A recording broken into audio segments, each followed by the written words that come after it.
Hi, I'm Allison, owner of Refresh Studios, and I'm so excited to introduce our next workshop.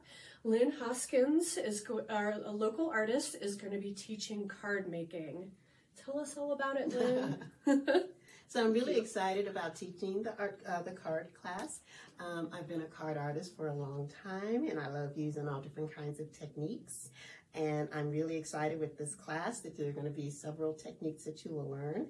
I have right here that, you know, if you're experienced or not even experienced, but it'll still be a lot of fun to use powdered pigments. We're going to use all different kind of decorative paper, watercolor, punch outs. We have tons of all different kinds of, just let your creativity flow.